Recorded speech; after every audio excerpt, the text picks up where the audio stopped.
Saya korban PHK.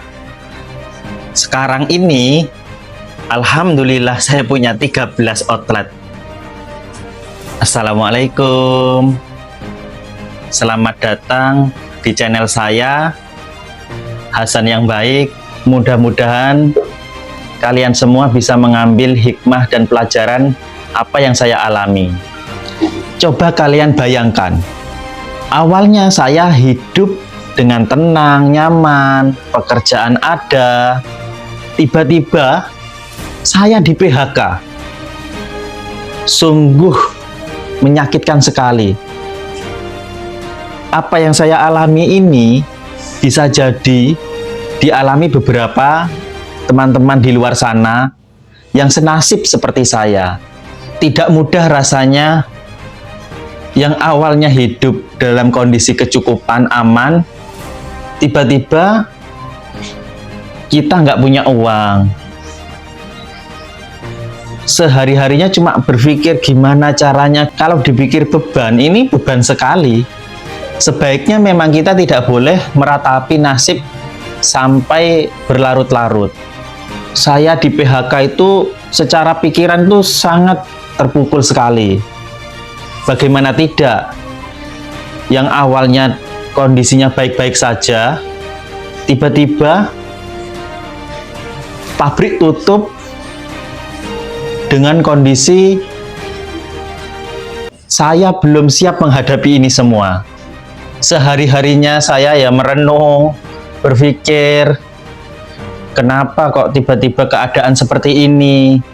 Waktu itu saya memang merasa kondisinya baik-baik saja, tapi tidak tahu-tahunya perusahaan memberi info kalau ini tidak lama lagi kita akan di PHK, dan memang menjadi beban mental. Mungkin bagi yang kondisinya masih bisa punya tabungan atau punya pekerjaan sampingan, saya kira itu masih cukup aman ya. Tapi bagi saya waktu itu pekerjaan satu-satunya, harapan saya satu-satunya. Dan saya waktu itu memang belum menikah. Cuman kebutuhan sehari-hari semuanya saya yang menanggungnya karena orang tua sangat jauh kan. Dulu saya itu posisi bekerja di pabrik itu sebelum kuliah. Kemudian selama 2 tahun ya, 2 tahun bekerja di situ, saya mendaftar kuliah sambil bekerja. Dan bisa, memang waktu itu bisa, pabrik mengizinkan. Tiba-tiba saya di PHK. Sangat terpukul sekali. Karena ini penghasilan saya satu-satunya. Tapi mau gimana lagi? Memang keadaan pabrik sedang tidak baik-baik saja. Dan teman-teman saya juga mengalami hal yang sama. Mungkin bisa lebih parah. Tapi untuk kondisi saya yang masih kuliah, waktu itu biaya kuliah saya biaya sendiri karena orang tua tidak mampu dan jauh. Jadi semua saya tanggung sendiri. Yang saya lakukan waktu itu,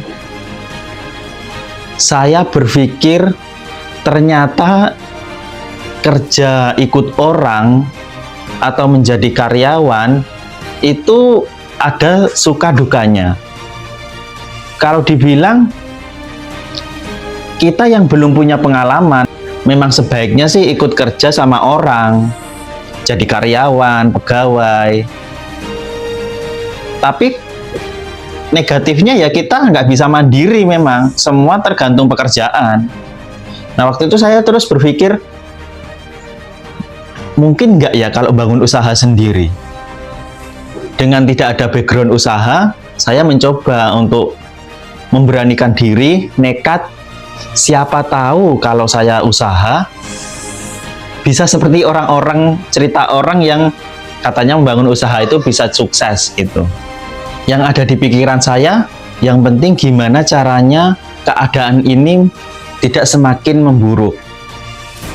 Saya mencari informasi di internet, cara jualan bagaimana ya, karena memang modal pas-pasan. Kalau berhutang masih belum dipercaya karena masih kuliah, mau minta ke orang tua malu karena memang keadaan orang tua juga serba pas-pasan. Akhirnya mencari pekerjaan lain, mencoba melamar ke sana ke sini, ditolak, mencoba lagi ditolak, sampai akhirnya saya nekat, yang penting membangun usaha, coba jualan, siapa tahu rezekinya ada di sini. Awal jualan ya baru laku 1, 2, itu bahagianya itu, wah, ternyata apa yang saya jual ini laku ya. Besok lagi mencoba lagi, jualan lagi, sekali 2 kali, lama-lama jadi mengerti nih ilmu lapangannya. Oh, jualan tuh menghadapi konsumen seperti ini, terus mengatur waktunya seperti ini. Jadi ritmenya setiap hari tuh kita bisa tahu step by step dan paham, oh, menjadi pengusaha itu ternyata plus minusnya seperti ini. Makin lama, makin hari, makin bulan, jadi makin tahu karena ilmunya itu dari langsung praktek di lapangan. Alhamdulillah sampai saat ini saya punya 13 outlet makanan dan minuman. Saya rasa ini adalah titik balik di mana saat itu saya yang terpukul karena di PHK mencoba membangun usaha sendiri, jualan, dan akhirnya memang apa yang kita usahakan ada hasilnya, walaupun proses itu sangat tidak mudah sekali. Dari kejadian ini saya belajar beberapa hal poin yang menurut saya ini penting sekali. Yang pertama, tidak ada di dunia ini yang benar-benar keadaannya aman-aman saja.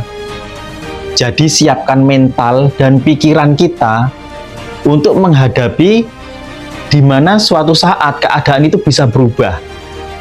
Yang kedua, jangan takut memulai sesuatu yang menurut kita itu mustahil untuk dilakukan. Semua tidak ada yang tahu. Dengan kita berani mencoba,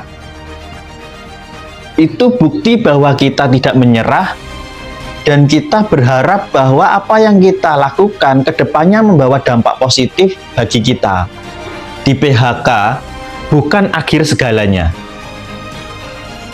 Justru ini bagi saya adalah awal di mana saya mengalami perubahan hidup yang lebih baik. Yang penting jangan sampai kehilangan harapan.